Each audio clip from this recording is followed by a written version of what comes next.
welcome back to the show. Now, last week we started a special segment here on Real Sports Live.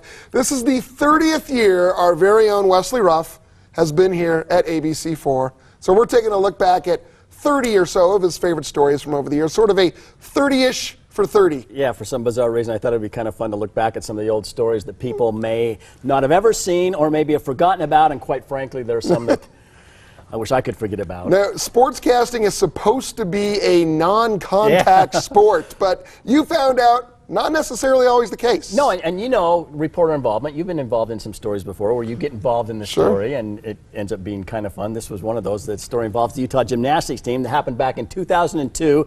They were trying different sports to stay in shape back then, cross-training, I believe as the kids call it these days. And I heard about it and invited myself to one of their workouts, and it turned out to be a very bad idea.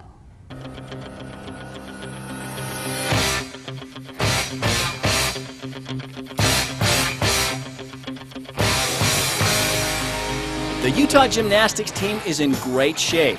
One of the things they do to help stay in shape is box. They got hooked on the sport during preseason, and they continue to box during the regular season.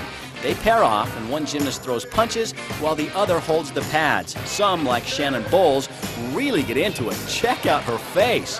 I was invited to join the team on a Saturday morning, and I held the pads for Bowles. But what I really wanted to do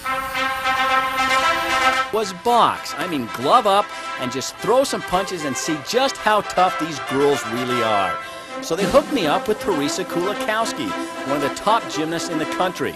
But when it comes to boxing, she's a little timid. Come on, you want some of this? I tried to get her to throw some punches, but she must have been afraid of messing up my hair or something. She did land a couple of shots, but it was nothing that I couldn't handle. My next opponent was Kim Allen, who, unlike Coolio, was not afraid to go after a sportscaster. In fact, it looked like she had been waiting for a moment like this for a long time because she had some build-up aggression that she was taking out on me. And it was somewhere in there that I found out that I not only have the eye of the tiger, I also have the jaw of glass.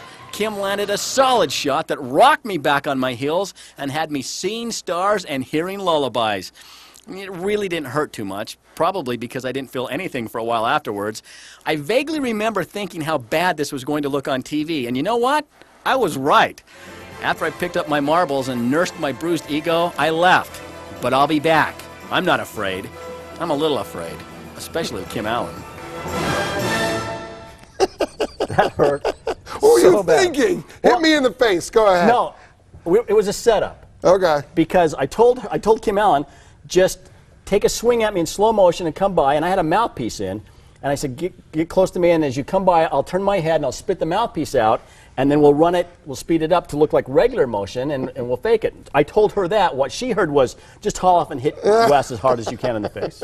Cut me, Mick. That was, yeah, it was brutal. But they ain't going to be no rematch? No, ain't going to be no rematch? And it's kind of funny because the Utah gymnastics team used that video in their recruiting tape for like years after. They would take it to recruits and say, yeah, you can be on TV and report and you can beat up sportscasters. So, you know, why wouldn't you come to the University of Utah? I remember doing a story with the BYU baseball team, and the pitchers, they would box because it was good for their arms. So it's kind of funny how they use multiple sports to train. Yeah, but those girls packed a punch. Oh, they did. And I talked to Megan Marsden and asked her a couple of like a year ago if they still box, and they said they haven't done it for a while, but she remembered the story and she just said she goes, we probably should do that probably again. Just for insurance purposes. It wasn't good because you were out for how long after that? It still hurt. That was 13 years ago, I think. Is that, if my math's correct? Yeah, you're still a little bruised right there, I can tell. I wake up and like, oh man, you suffer for your craft. I like that. Kim Allen just whacked me hard. It hurt. Nice.